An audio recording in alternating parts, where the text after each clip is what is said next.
A pleasant day, everyone. We would like to present our topic for reporting, which is the sexual self. First, let me introduce the reporters for today. Celebrar, Jhyrl, Chanette, Clamano, Charlyn, and Confesor, Gelsie. At the end of the lesson, the student must have demonstrated knowledge on the developmental aspect of the reproductive system, explained the human sexual behavior, and create a plan on how to disseminate sexually transmitted diseases and method of contraception. Good day everyone, I am Charlyn Clamano and I am going to report structures of the female and male reproductive system. So before we proceed to our topic, the reproductive system is necessary for the production of new living organisms. The ability to reproduce is a basic characteristic of life. And sexual reproduction, two individuals produce offspring that have genetic characteristics from both parents. The primary function of the reproductive system is to produce male and female sex cells and to ensure the growth and development of offspring. Structures of the female reproductive system include labia majora, a larger lip-like external structures that cover and protect sexual structures. Labia minora, a smaller lip-like external structures found inside the labia majora. They provide protection for the clitoris and for the urethra and vaginal openings. Clitoris, a sensitive sexual organ located in front of the vaginal opening. It contains thousands of sensory nerve endings and responds to sexual stimulation. Vagina, a fibrous muscular canal leading from the cervix to the external portion of the genital canal. Uterus, a muscular external organ that houses and nurtures female gametes after fertilization. Also called the womb, the uterus is where a developing fetus resides during pregnancy. Fallopian tubes, a uterine tubes which transport egg cells from the ovaries to the uterus. Fertilization typically occurs in these tubes. And lastly, ovaries, a female primary reproductive structures that produce gametes and sex hormones. There is one ovary on each side of the uterus. So let's go to male reproductive system. The male reproductive system consists of sexual organs, accessory glands, and a series of duct systems that provide a pathway for fertile sperm cells to exit the body. Structures of male reproductive system include penis, a main organ involved in sexual intercourse. This organ is composed of erectile tissue, connective tissue, and skin. The urethra extends through the length of the penis, allowing urine and sperm to pass. Testes, a male primary reproductive structures that produce male gametes and sex hormones. Scrotum, an internal pouch of skin that contains the testes. Because the scrotum is located outside of the abdomen, it can reach temperatures that are lower than that of internal body structures. Lower temperatures are necessary for proper sperm development. Epididymis, a system of ducts that receive immature sperm from the testes. Its function is to develop immature sperm and to house mature sperm.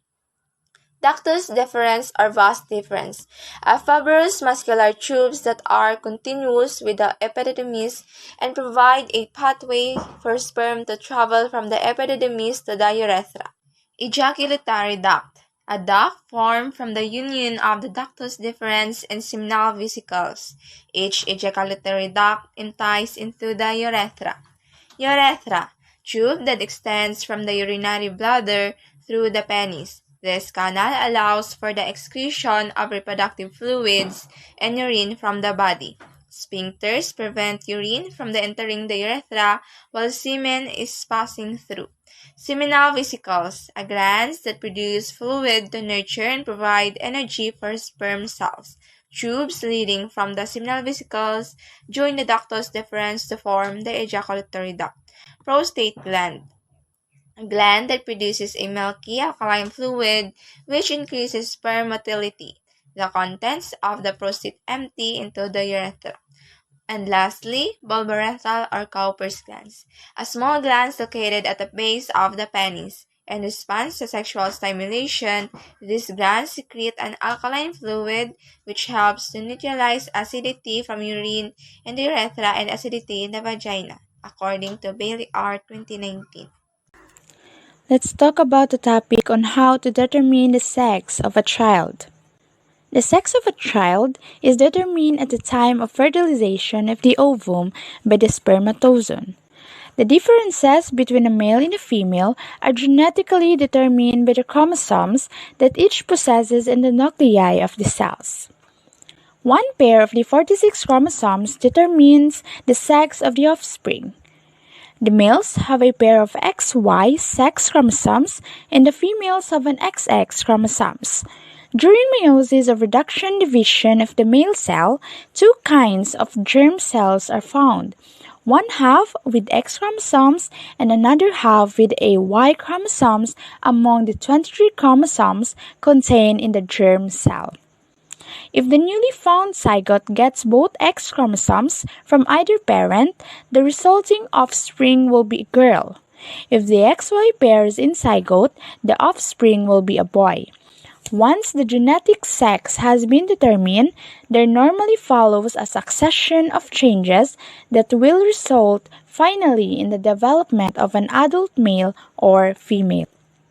At birth, the organs appropriate to each sex have developed and are in their adult position but are not functioning. Various abnormalities can occur during development of sex organs in embryos, leading to hermaphroditism, pseudohermaphroditism, and other chromosomally induced conditions. During childhood until puberty, there is steady growth in all reproductive organs and a gradual development of activity. Puberty marks the onset of increased activity in the sex glands and the steady development of secondary sexual characteristics. In males, at puberty, the testes enlarge and become active, the external genitalia enlarge, and the capacity of ejaculate develops. Marked changes in height and weight occur as hormonal secretion from the testes increases. The larynx or voice box enlarge with resultant deepening of the voice. Certain features in the skeleton as seen in the pelvic bones and skull become accentuated. The hair in the armpits and the pubic hair becomes abundant and thicker. Facial hair develops as well as hair in the chest, abdomen, and limbs. Hair at the temples recedes. Skin glands become more active, especially apocrine glands. While in females of puberty, the external genitalia enlarge and the uterus commences its periodic activity with menstruation. The breasts develop and there is a deposition of body fat in accordance with the usual contours of the mature female. Growth of axillary and pubic hair is more abundant and the hair becomes thicker. The changes that occur during puberty is similar in sequence in all individuals, but the age which they occur differs among individuals. In males, as they reach the age of 13, puberty is characterized by the increase in the size of reproductive organs, followed by the appearance of hair in the pubic area, axillary, and face. The reproductive organs continue to grow for 2 years until sexual maturation marked by the presence of mature semen in the testes. In females, the budding of their breast, usually occurring at the age of 11, signals their puberty stage. Menarche is the first menstrual period of females, which happens 2 years after the start of puberty. Hormones play an important role in the regulation of ovulation and fertility of females. What is erogenous zones?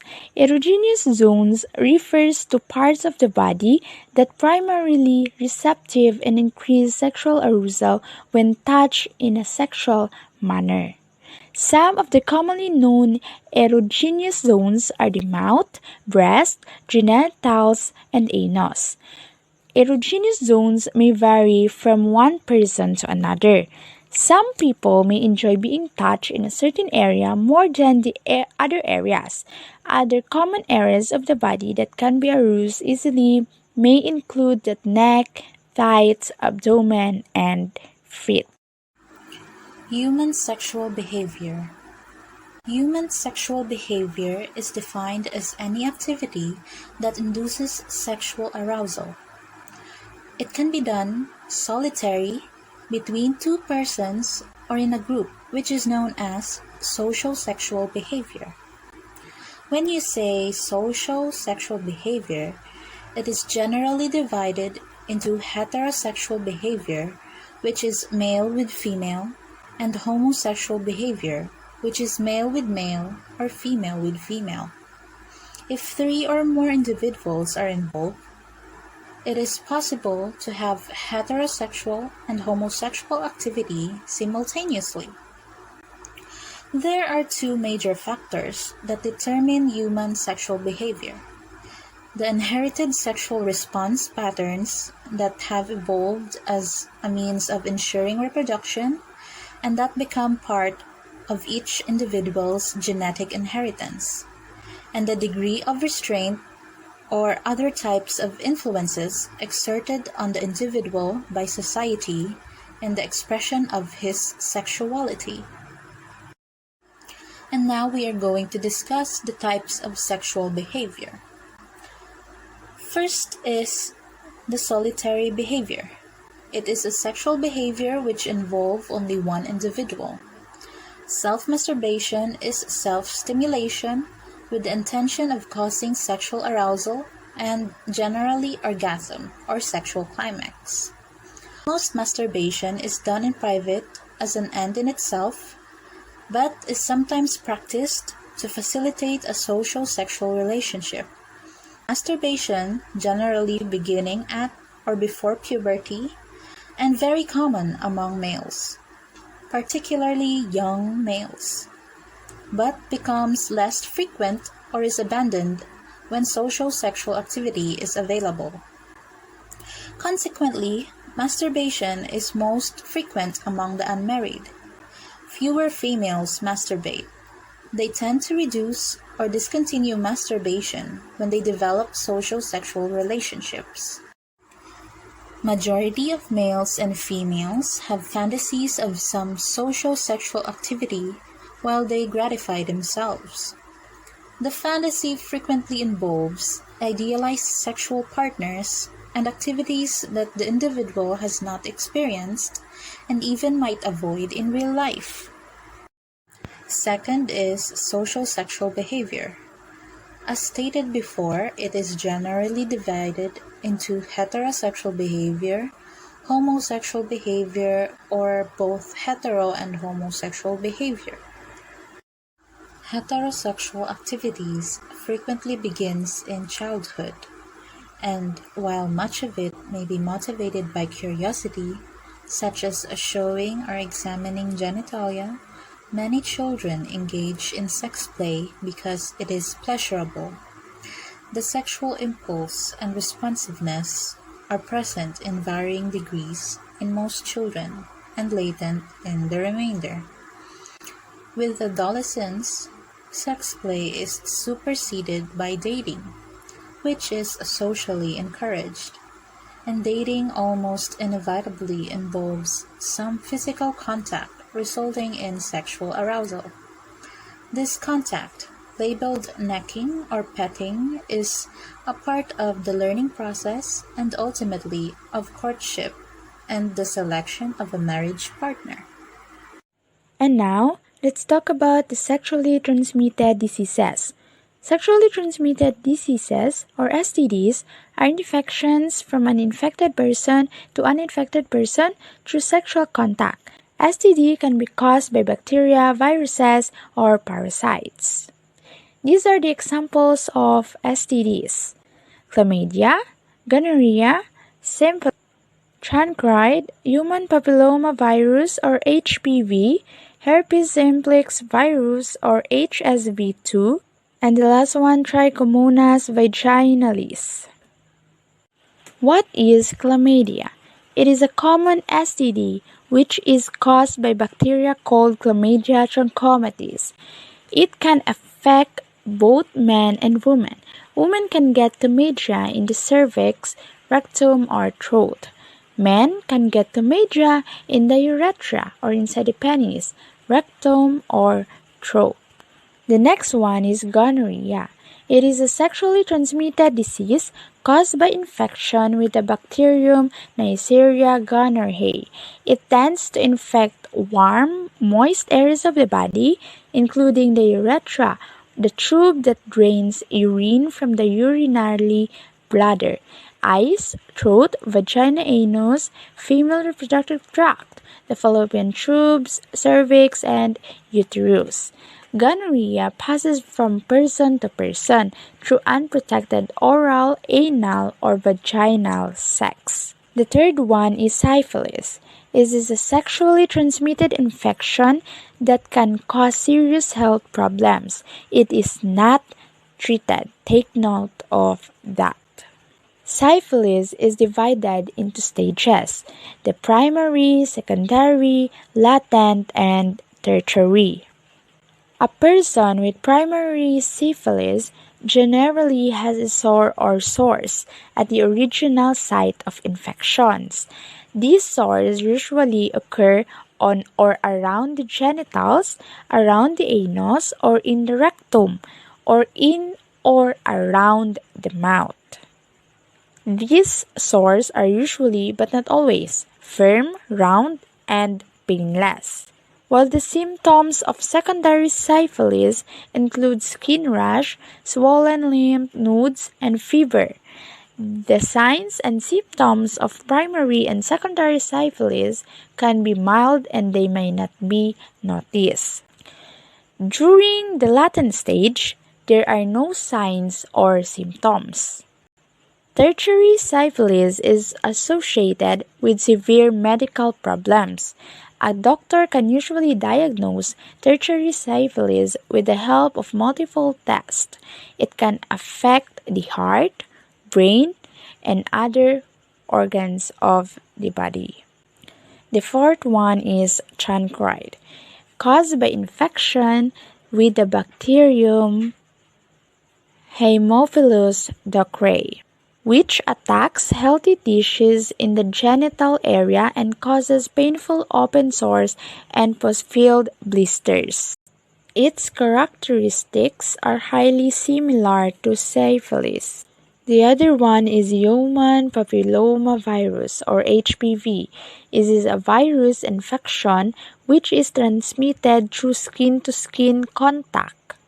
Most people get a genital HPV infection through direct sexual contact, including vaginal, anal, and oral sex. Because HPV is a skin-to-skin infection, intercourse isn't required for transmission to occur. Many people have HPV and don't even know it, which means you can still contract it even if your partner doesn't have any symptoms. It's also possible to have multiple types of HPV.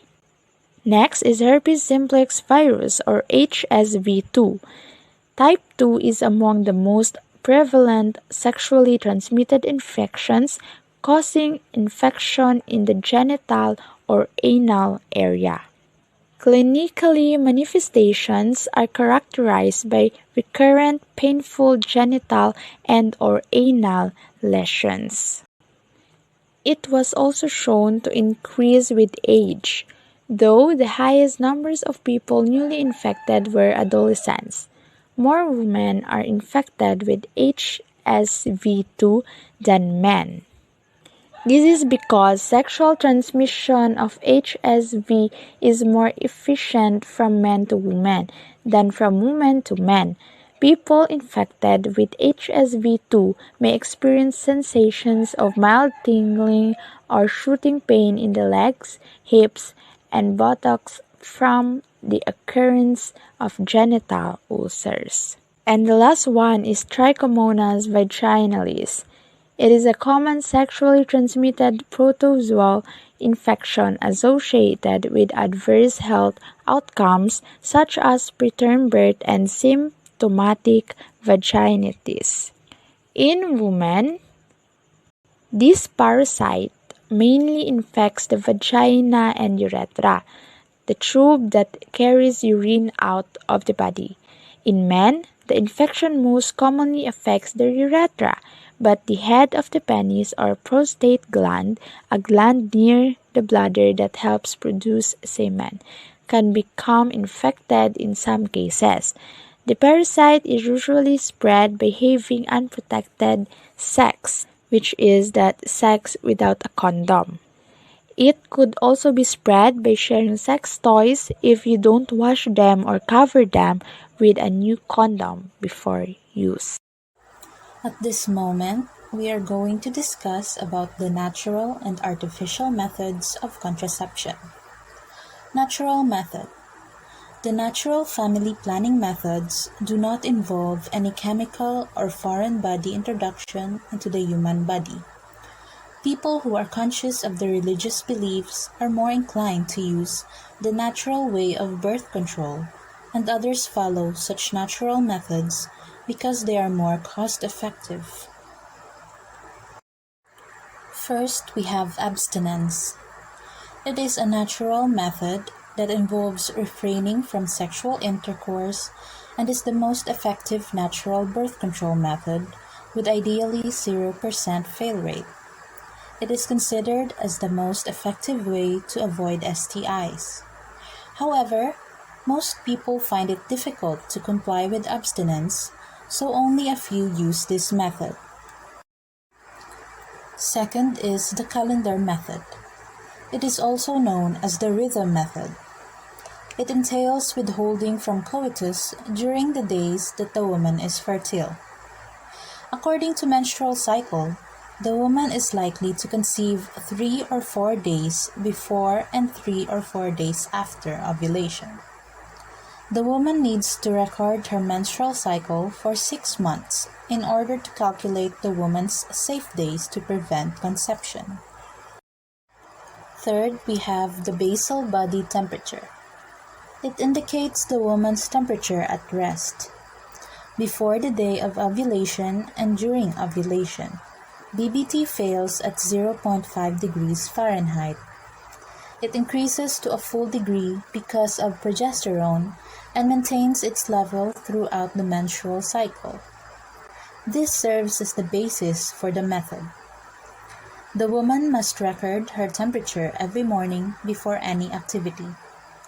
A slight decrease in the basal body temperature, followed by a gradual increase in the basal body temperature, can be a sign that a woman has ovulated. Fourth is the cervical mucus method. A woman is said to be fertile if the cervical mucus is copious, thin, and watery. It can be stretched up until at least 1 inch and is slippery. Therefore, coitus should be avoided during these days to prevent conception. Fifth, the symptothermal method. It is basically a combination of the BBT method and the cervical mucus method. The woman records her temperature every morning and also takes notes of changes in her cervical mucus. She should abstain from coitus 3 days after a rise in her temperature, or on the 4th day after the peak of a mucus change. Sixth is the ovulation detection method. It uses an over-the-counter kit that requires the urine sample of the woman. The kit can predict ovulation through the surge of luteinizing hormone that happens 12 to 24 hours before ovulation. And lastly, coitus interruptus. It is one of the oldest methods that prevents conception. A couple still goes on with coitus, but the man withdraws the moment he ejaculates to emit spermatozoa outside of the female reproductive organ. A disadvantage of this method is the pre-ejaculation fluid that contains a few spermatozoa that may cause fertilization. Let us now move on to the artificial method. First is oral contraceptives.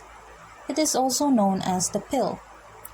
Oral contraceptives contain synthetic estrogen and progesterone. Estrogen suppresses the follicle-stimulating hormone and the luteinizing hormone to prevent ovulation. Moreover, progesterone decreases the permeability of the cervical mucus to limit the sperm's access to the ovary. It is suggested that the woman takes the first pill on the first Sunday after the beginning of a menstruation flow, or as soon as it is prescribed by the doctor. Next is the transdermal patch. It contains both estrogen and progesterone, which is applied every week for 3 weeks in any of the following areas: the upper outer arm, upper torso, abdomen, or buttocks. The area where the patch is applied should be clean, dry, and free of irritation. Third is the vaginal ring. The vaginal ring releases a combination of estrogen and progesterone and surrounds the cervix. This silicone ring is inserted vaginally and remains there for 3 weeks, then removed on the 4th week as menstrual flow would occur. The woman becomes fertile as soon as the ring is removed. The vaginal ring has the same effectivity rate as the oral contraceptives. Fourth, we have the subdermal implants. These are 2 rod-like implants embedded under the skin of the woman during her menses or on the 7th day of her menstruation to make sure that she is not pregnant. It contains etonogestrel, desogestrel, and progestin. It is effective for 3 to 5 years. Subdermal implants have a fail rate of 1%. Fifth is the hormonal injections. It consists of medroxyprogesterone, a progesterone, and given once every 12 weeks intramuscularly.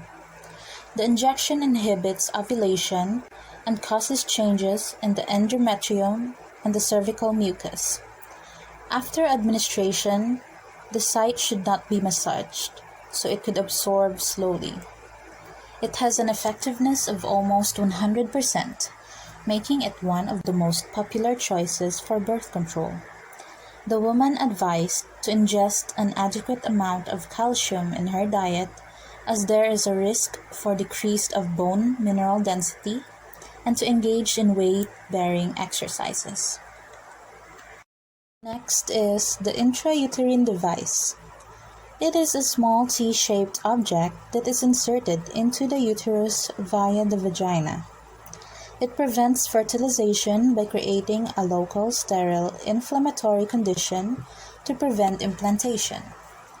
The IUD is fitted only by the physician and inserted after the woman's menstrual flow to be sure that the woman is not pregnant.